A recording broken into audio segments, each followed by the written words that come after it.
Notre lecture de l'Épître aux Romains, et notamment de cette deuxième partie consacrée à Israël, les chapitres 9, 10 et 11. Au chapitre 9, nous avons vu que Dieu est à l'origine du salut. Dans sa souveraineté, il a décidé du moyen du salut. C'est lui qui fait le premier pas. Et au chapitre 10, nous avons vu, du verset 1 jusqu'au verset 13, ce que nous devons faire pour être sauvés. Dieu fait une part, la plus importante, mais nous avons aussi quelque chose à faire. Ce n'est pas le salut par les œuvres. Nous ne sommes pas sauvés parce que nous faisons quelque chose. Mais ce que nous avons à faire, c'est d'accepter, c'est de faire confiance. C'est-à-dire, Dieu fait le premier pas et nous faisons le second. Dieu nous tend la main, nous lui tendons notre main. Et c'est ainsi que se noue une alliance. Pour une alliance, il faut qu'il y ait toujours deux parties. On ne peut pas faire une alliance tout seul, avec soi-même. Donc Dieu fait quelque chose pour sauver les hommes, et les hommes ont à faire quelque chose, c'est-à-dire à accepter. Non pas à faire des efforts, non pas à s'améliorer, mais à accepter, à faire confiance. Et dans la dernière partie de ce chapitre 10, nous allons voir maintenant ce que nous devons faire pour que les autres soient sauvés. Parce qu'à partir du moment où nous sommes sauvés, nous devenons collaborateurs de Dieu et nous avons aussi notre part à faire pour que les autres soient sauvés. Romains 10, versets 13 à 15. Car quiconque invoquera le nom du Seigneur sera sauvé. Comment donc invoqueront-ils celui en qui ils n'ont pas cru? Et comment croiront-ils en celui dont ils n'ont pas entendu parler? Et comment en entendront-ils parler s'il n'y a personne qui prêche? Et comment y aura-t-il des prédicateurs s'ils ne sont pas envoyés selon qu'il est écrit qu'ils sont beaux, les pieds de ceux qui annoncent la paix, de ceux qui annoncent de bonnes nouvelles. Qu'est-ce que l'homme doit faire pour être sauvé? Il doit invoquer, c'est-à-dire il doit appeler au secours. Il doit reconnaître qu'il est perdu, qu'il va au-devant de la damnation éternelle et qu'il ne peut rien faire pour s'améliorer, pour mériter le salut, qu'il ne peut rien faire sinon que d'appeler à l'aide, appeler au secours. Pour appeler au secours, il faut avoir confiance. Il faut croire que nous pouvons être entendus et que notre appel, lorsqu'il sera entendu, provoquera une réponse.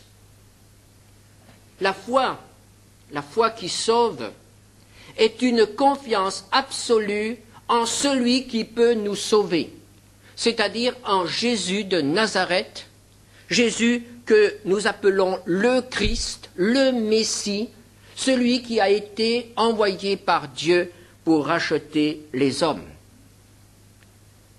Une personne. Jésus-Christ, le Messie, ce n'est pas une idée, c'est une personne. C'est pourquoi la foi qui sauve, ce n'est pas l'adhésion intellectuelle à une doctrine, à un enseignement, même s'il s'agit de l'enseignement de la Bible. Il ne suffit pas de croire que la Bible est la vérité. Il ne suffit pas de croire qu'elle est la parole de Dieu.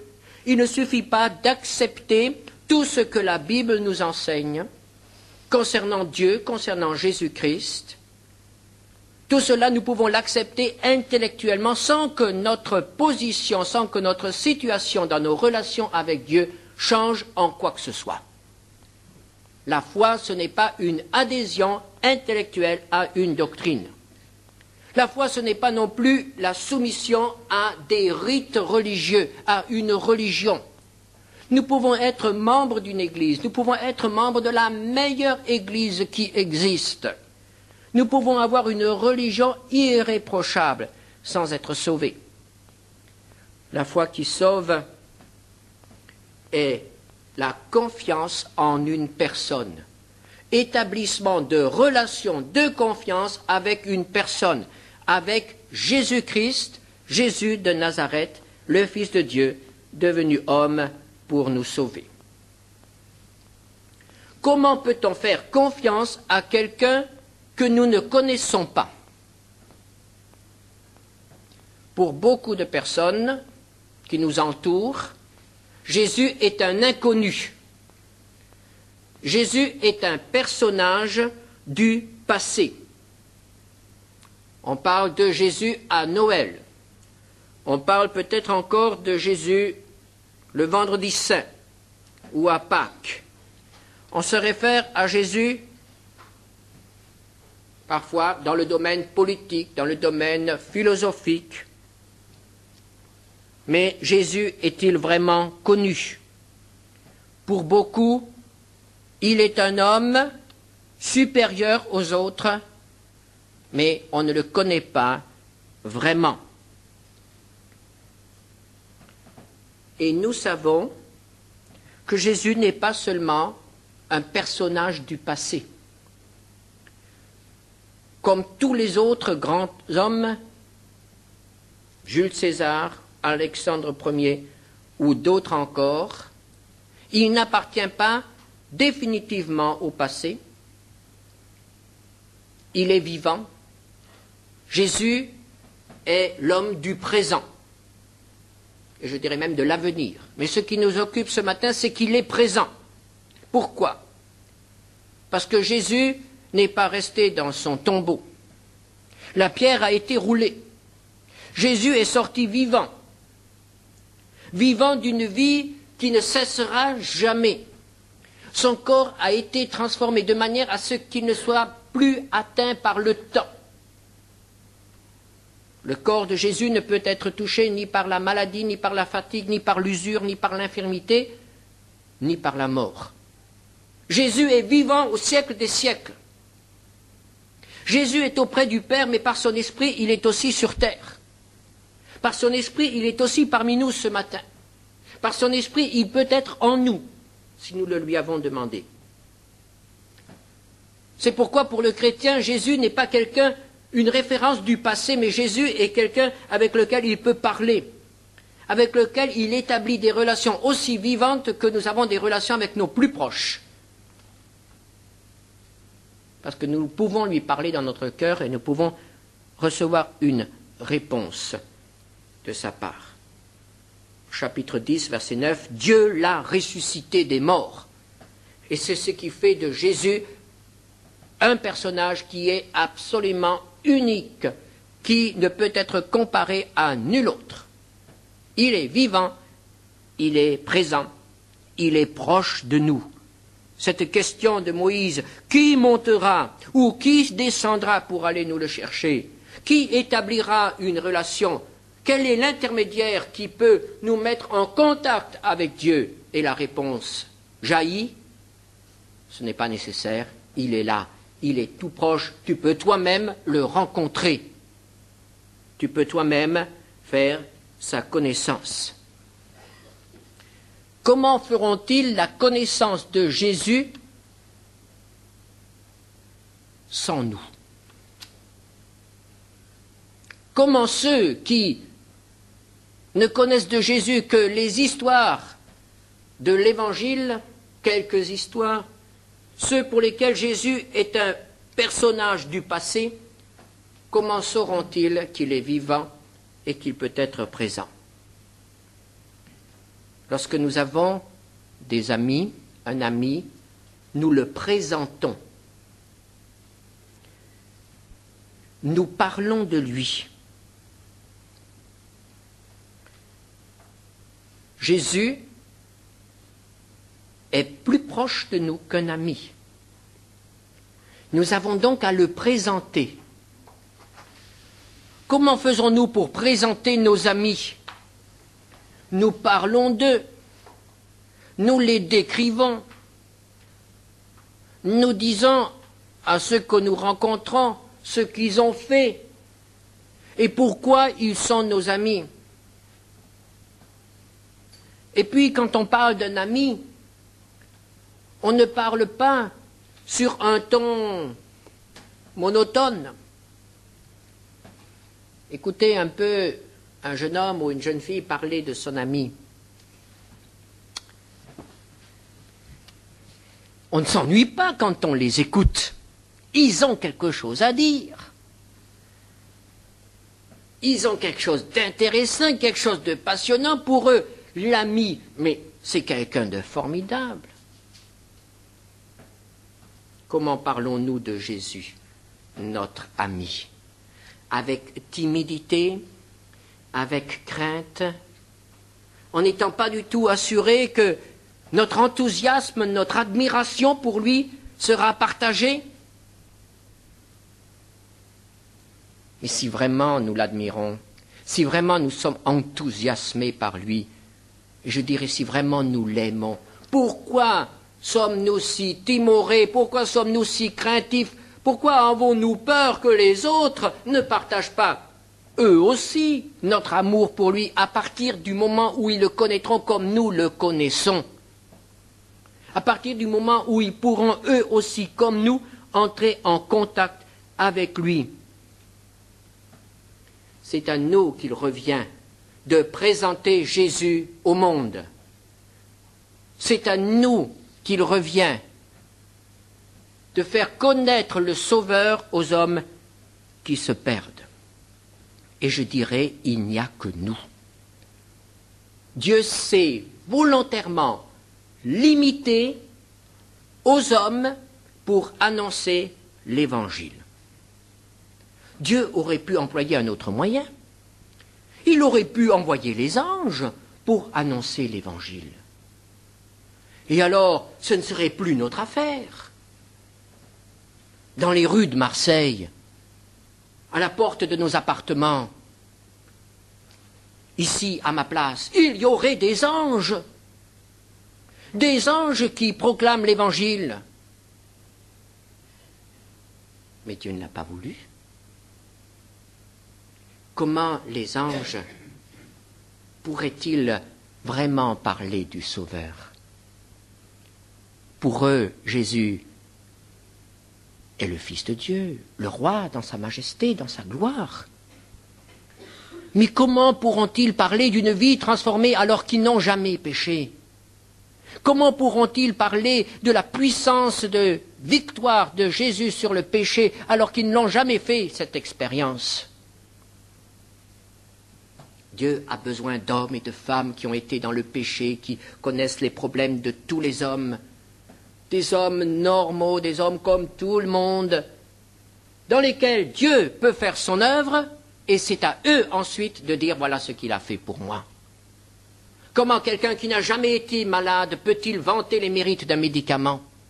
Comment quelqu'un qui n'a jamais été pauvre, qui n'a jamais été dans la détresse, peut-il vanter la bonté d'un bienfaiteur? Comment quelqu'un qui n'a jamais été perdu peut-il parler d'un sauveur? Alors, c'est à nous qu'il convient de parler. C'est à nous que Dieu a remis la responsabilité de parler de Jésus, de notre merveilleux, de notre bien-aimé Sauveur qui nous a pris là où nous étions tels que nous étions et qui a fait de nous des hommes nouveaux. Et nous pouvons leur présenter notre ami, leur parler de notre ami et leur faire aimer notre ami. Et cela ira plus loin encore. C'est à nous qu'il convient de présenter un modèle. La Bible que le monde lit, c'est la vie des chrétiens. Le christianisme que le monde connaît, c'est le christianisme des chrétiens. Le sauveur que le monde connaît, c'est le sauveur des chrétiens. Notre vie, c'est notre vie qui doit manifester ce qu'est notre sauveur, ce qu'est notre Dieu. Nous sommes des modèles, pas à admirer, mais des modèles qui permettent au monde de se repérer et de dire « je veux être comme eux ». Il faut donc qu'il y ait des hommes qui parlent afin qu'on entende. car il faut entendre pour croire, et il faut croire pour invoquer. D'où cette série de questions de l'apôtre Paul. Comment donc invoqueront-ils celui en qui ils n'ont pas cru? Comment croiront-ils en celui dont ils n'ont pas entendu parler? Et comment en entendront-ils parler s'il n'y a personne qui prêche? Et comment y aura-t-il des prédicateurs s'ils ne sont pas envoyés? Oui, il faut qu'il y ait aussi des envoyés. Dieu a envoyé son Fils sur la terre pour sauver les hommes. Jésus a envoyé ses apôtres pour annoncer l'Évangile. Jésus nous dit que c'est Dieu qui prend l'initiative du choix. Souvenons-nous de Romains 9. Parmi ses rachetés, le Seigneur choisit quelques-uns auxquels il confie une tâche bien précise. Nous parlons maintenant de la prédication de l'Évangile, de l'annonce de la parole de Dieu, comme les apôtres. Le Seigneur Jésus a dit, dans Matthieu 9, versets 36-38, « Voyant la foule, il fut ému de compassion pour elle parce qu'elle était languissante et abattue comme des brebis qui n'ont point de berger. Alors il dit à ses disciples, « La moisson est grande, mais il y a peu d'ouvriers. Priez donc le maître de la moisson d'envoyer des ouvriers dans sa moisson. » C'est Dieu qui appelle, c'est Dieu qui choisit, c'est Dieu qui envoie, mais l'Église a aussi sa part. Prenons Acte 13, versets 1 à 3, et nous voyons là comment les choses se sont passées. Il y avait dans l'Église d'Antioche des prophètes et des docteurs. Barnabas, Siméon, appelé Niger, Lucius de Cyrène, Manahen, qui avait été élevé avec Hérode le tétrarque, et Saul. Pendant qu'ils servaient le Seigneur dans leur ministère et qu'ils jeûnaient, le Saint-Esprit dit, « Mettez-moi à part Barnabas et Saul pour l'œuvre à laquelle je les ai appelés. » Alors, après avoir jeûné et prié, ils imposèrent les mains et les laissèrent partir. C'est le Saint-Esprit qui choisit.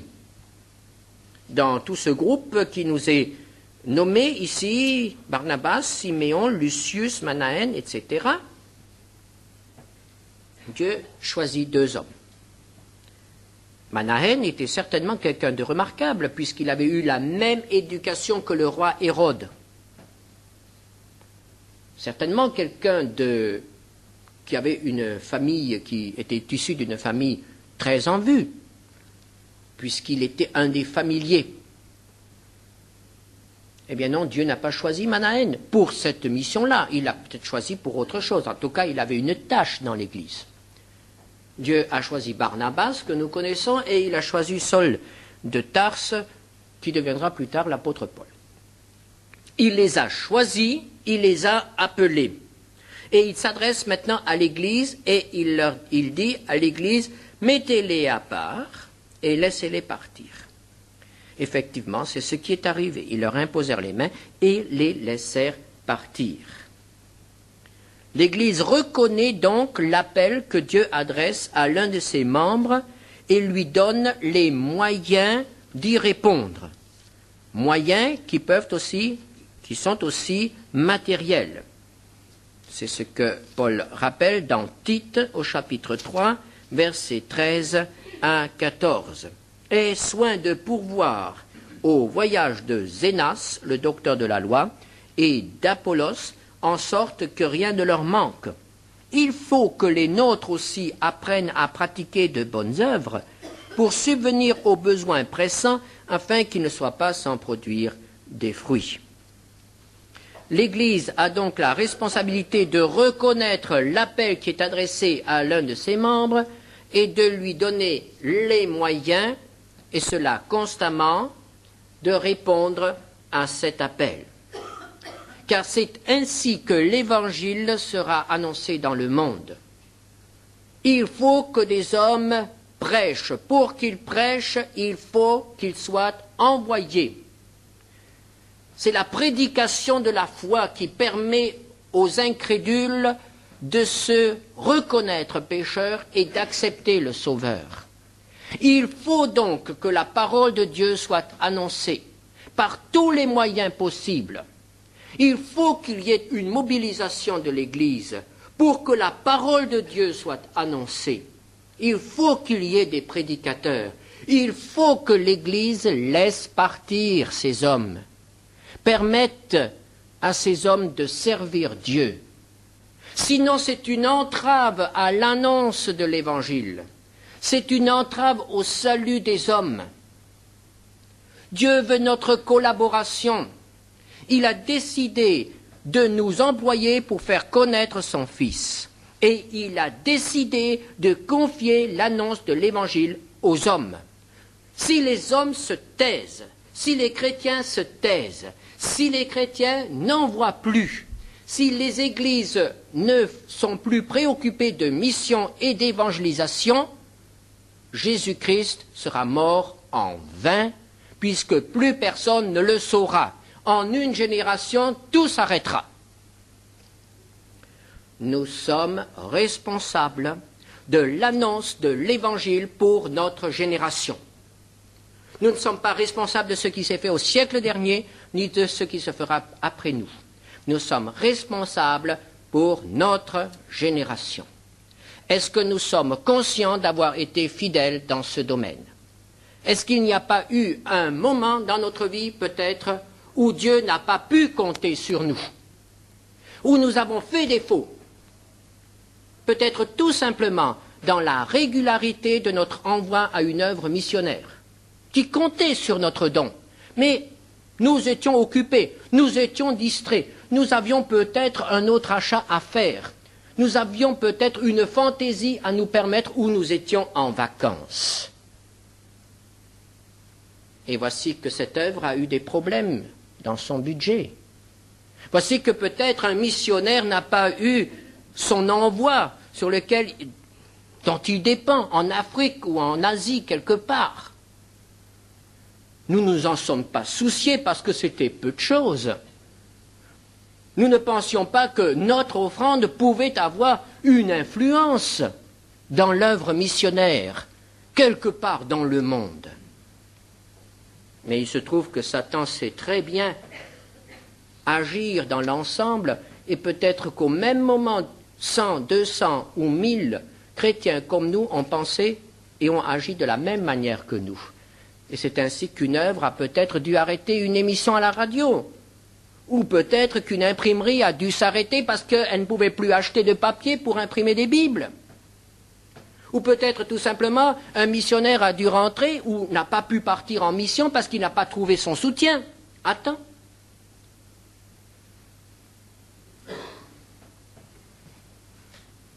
Nous sommes collaborateurs avec Dieu. Dieu nous prend au sérieux.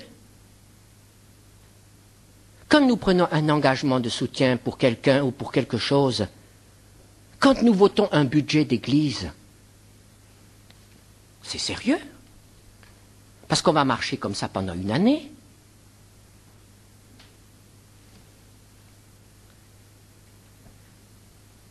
Parce qu'il y a des serviteurs de Dieu qui comptent avec notre engagement et qui nous ont pris au sérieux et qui ont remercié Dieu à cause de notre engagement.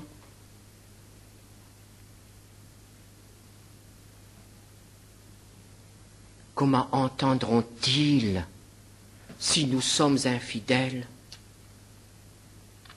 Comment seront-ils sauvés si nous cessons d'approvisionner, si nous cessons de fournir les moyens d'imprimer des tracts ou des Bibles, ou de faire des émissions à la radio?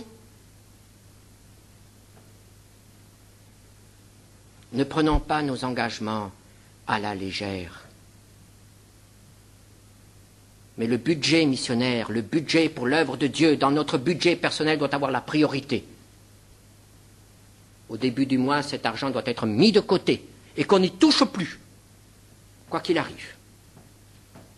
Cela ne nous appartient plus, cela a été donné par Dieu.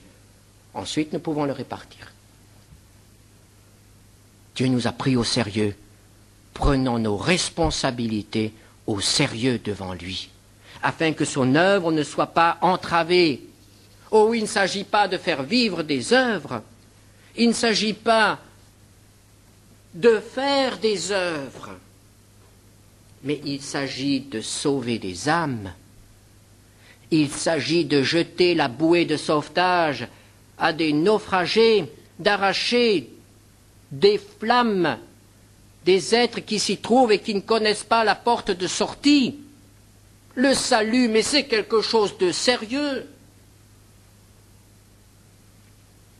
Et si personne ne nous avait annoncé l'Évangile, si on nous avait laissés dans notre ignorance, que serais-je devenu? Je ne serais pas là ce matin. Si on n'avait pas organisé des réunions où j'ai pu entendre la parole de Dieu, si on n'avait pas fait venir des prédicateurs pour annoncer l'Évangile de manière à ce que ça rentre dans ma tête d'adolescent et que ça touche mon cœur. Si les chrétiens à cette époque-là avaient dit « ce n'est pas notre affaire », qui se débrouille, ben je serais perdu. Comment invoqueront-ils s'ils n'entendent pas? Alors revenons à Israël. Versets 16 à 18. Mais tous n'ont pas obéi à la bonne nouvelle. Aussi Ésaïe dit-il, Seigneur, qui a cru à notre prédication? Ainsi, la foi vient de ce qu'on entend, et ce qu'on entend vient de la parole de Dieu. Mais je dis, n'ont-ils pas entendu? Au contraire, leur voix est allée par toute la terre, et leur parole jusqu'aux extrémités du monde. Dans le cas d'Israël, ce peuple a entendu, les envoyés n'ont pas manqué. Il y a eu les envoyés de l'ancienne alliance, puis il y a eu le grand envoyé, le Seigneur Jésus, le Fils de Dieu lui-même, pendant 3 ans. Il a parcouru la Palestine sans s'arrêter, sans relâche, de village en village, de ville en ville, annonçant la parole de Dieu afin que tous l'entendent. Et après son retour vers le Père, il a envoyé ses disciples. Ils étaient quelques-uns d'abord, mais après ils sont devenus de plus en plus nombreux.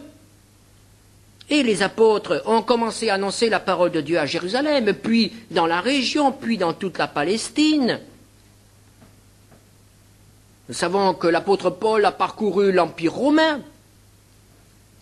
L'apôtre Pierre écrit de Babylone, donc il est allé en Chaldée. Et on dit que l'apôtre Thomas est allé jusqu'en Aisne. Alors, ils ont apporté l'Évangile là où il y avait des hommes, à cette époque-là. Ils n'étaient pas aussi nombreux qu'aujourd'hui. Mais ils ont fait leur travail avec des moyens de locomotion qui ne peuvent être comparés aux nôtres, puisque tout se faisait à pied ou en bateau.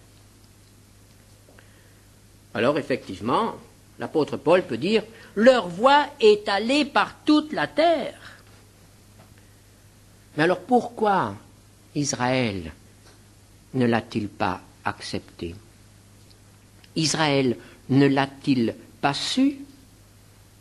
Si, Israël l'a entendu, Israël l'a su.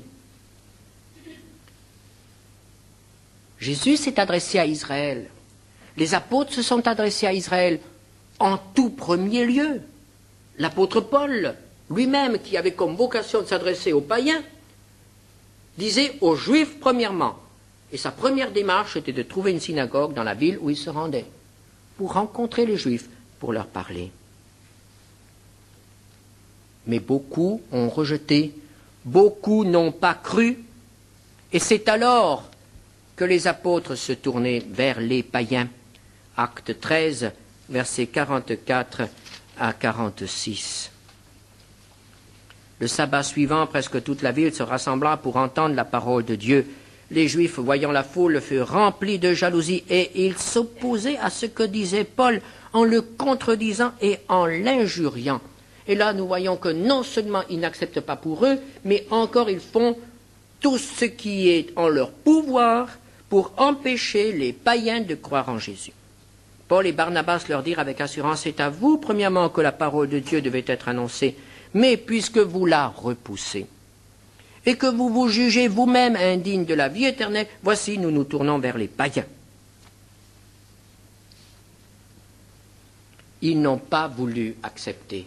Pourquoi?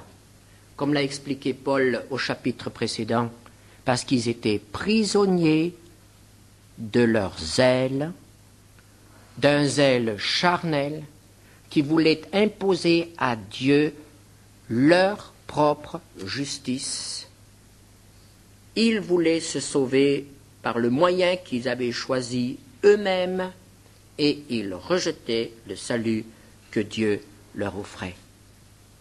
Mais alors à quoi sert-il de parler? Parce que maintenant ce ne sont pas seulement les Juifs qui repoussent le Messie, mais l'humanité dans sa grande majorité repousse le Seigneur Jésus-Christ, nous le savons. Si nous allons dans les rues, si nous organisons une réunion à Marseille, nous ne serons pas nombreux. Alors à quoi sert-il de parler? À quoi sert-il de faire des sacrifices? À quoi sert-il de se priver de certaines choses pour qu'il y ait de l'argent disponible pour la mission? À quoi cela sert-il?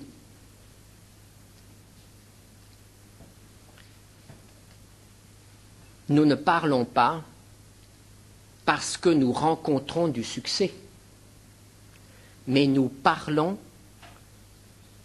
parce que Dieu nous l'a ordonné. Parce que nous devons faire connaître Jésus. Parce que c'est notre responsabilité. Le résultat, ce n'est pas notre responsabilité. Mais le travail est notre responsabilité. L'annonce de l'Évangile, c'est notre responsabilité. Que l'on nous croie ou que l'on nous rejette, que l'on accepte Christ ou qu'on le repousse, ce n'est pas notre affaire. Ce que nous avons à faire, c'est de parler. Ce que nous avons à faire, c'est de faire connaître Christ, de manière à ce que chacun puisse se décider par rapport à lui. Et que la manière dont nous l'annonçons soit assez claire pour qu'un homme puisse savoir ce qu'il doit faire pour être sauvé.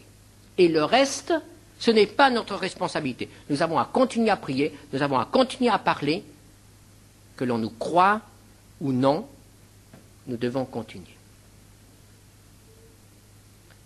Il n'y a pas eu beaucoup d'hommes qui ont cru au message d'Ésaïe, et il a continué à parler. Il y en a eu encore beaucoup moins qui ont accepté le message de Jérémie, et il a continué à parler. Et finalement, combien ont cru au message de Jésus? Combien se sont retrouvés au pied de la croix de Jésus le jour de sa mort? Ils n'étaient pas nombreux. Et pourtant, c'était le Fils de Dieu. Et pendant 3 ans, il ne s'est pas arrêté de parler. Ce n'est pas la responsabilité du prédicateur, le succès. Mais notre responsabilité est de transmettre le message de manière à ce qu'ils entendent, à ce qu'ils comprennent et qu'ils puissent choisir. Terminons ce chapitre 10. Mais je dis, Israël ne l'a-t-il pas su? Moïse le premier dit, j'exciterai votre jalousie par ce qui n'est point une nation, je provoquerai votre colère par une nation sans intelligence. Et Ésaïe pousse la hardiesse jusqu'à dire, j'ai été trouvé par ceux qui ne me cherchaient pas. Je me suis manifesté à ceux qui ne me demandaient pas. Et au sujet d'Israël, il dit, j'ai tendu mes mains tout le jour vers un peuple rebelle et contredisant. Nous voyons que Dieu aime son peuple d'Israël. Et il fait tout ce qu'il peut pour qu'Israël soit sauvé. Et voici maintenant qu'il emploie le moyen de la jalousie. C'est pas bien beau ça, hein? La jalousie. Mais il faut comprendre ce que Paul dit.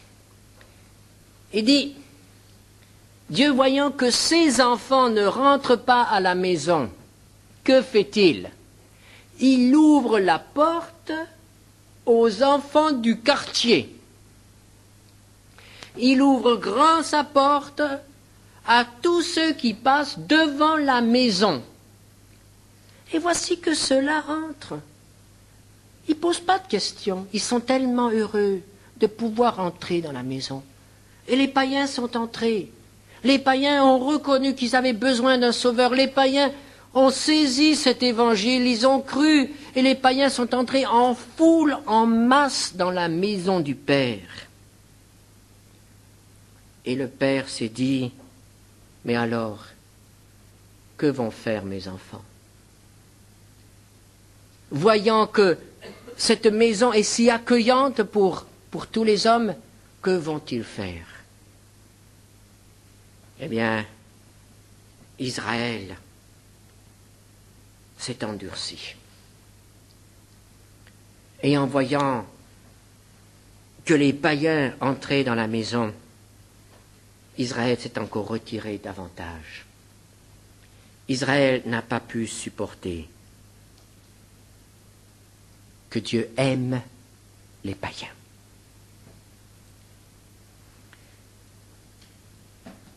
Ce salut, cette conversion des païens aurait dû susciter l'intérêt d'Israël. Chapitre 11, versets 13 et 14. Je vous le dis à vous, païens, en tant que je suis apôtre des païens, je glorifie mon ministère, afin, s'il est possible, d'exciter la jalousie de ceux de ma race et d'en sauver quelques-uns.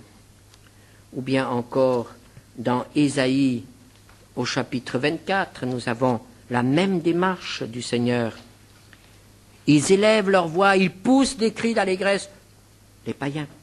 Des bords de la mer, ils célèbrent la majesté de l'Éternel. Glorifiez donc l'Éternel dans les lieux où brille la lumière. Le nom de l'Éternel, Dieu d'Israël, dans les îles de la mer. De l'extrémité de la terre, nous entendons chanter gloire au juste. Mais moi, et c'est Israël qui parle, mais moi je dis, je suis perdu. Je suis perdu. Malheur à moi. Les pillards pillent et les pillards s'acharnent au pillage. Les païens s'ouvrent à la parole de Dieu et les enfants de la maison sont dans la détresse parce qu'ils s'endurcissent à ne pas vouloir accepter la grâce. Et nous pensons à cette parabole du fils prodigue et du fils aîné. Le fils prodigue est rentré à la maison, sale, pauvre, honteux, mais repentant. Et le père a ouvert la porte de la maison. Il l'a fait entrer, il l'a lavé, il l'a habillé, il a fait un festin. Et la maison a commencé à retentir des cris de joie, parce que le fils prodigue était rentré. Et le fils aîné n'a pas voulu franchir le seuil de la maison. Il n'a pas voulu s'asseoir à la même table que le prodigue. Il n'a pas voulu recevoir la manifestation de l'amour du Père.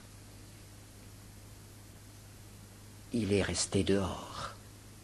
Nous espérons qu'il n'est pas resté définitivement dehors, puisque le Père a aussi été le chercher. Mais sa première réaction a été non, je n'entre pas.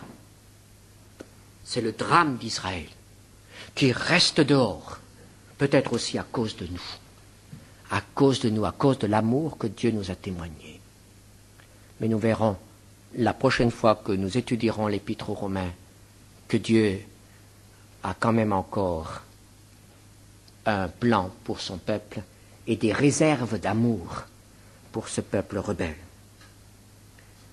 Mais nous, quelle est notre attitude? Je suis souvent préoccupé par une certaine attitude de l'Église en général, qui ressemble tellement à Israël.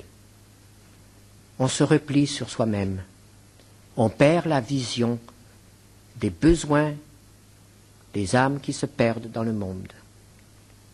On est heureux d'avoir reçu quelque chose, mais on se prive de la grande joie de pouvoir partager.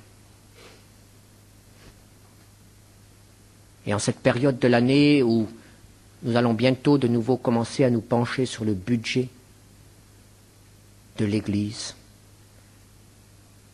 Combien aurons-nous le courage de consacrer à l'évangélisation et à la mission? Quelle sera notre foi dans ce domaine? Prions ensemble. Seigneur notre Dieu, en lisant ces textes, nous sentons que tu t'adresses directement à nous parce que nous devons bien reconnaître que la préoccupation du salut des âmes n'occupe pas la place qu'elle devrait occuper dans notre vie ou dans notre cœur, dans notre budget, dans notre Église. Seigneur, combien nous réalisons que peu de jeunes dans notre Église se lèvent pour te servir, pour partir en mission, pour annoncer la parole de Dieu. Et nous reconnaissons notre responsabilité en tant que parents, en tant que communauté, et nous t'en demandons pardon. Seigneur, agis dans notre vie de manière à ce que les choses soient rectifiées et que vraiment nous vivions d'après ce que nous disons, que nous cherchons d'abord le royaume de Dieu. Ô notre Dieu, nous te rendons grâce parce que tu sauves celui qui crie à toi, celui qui t'invoque, tu réponds. Nous t'en bénissons.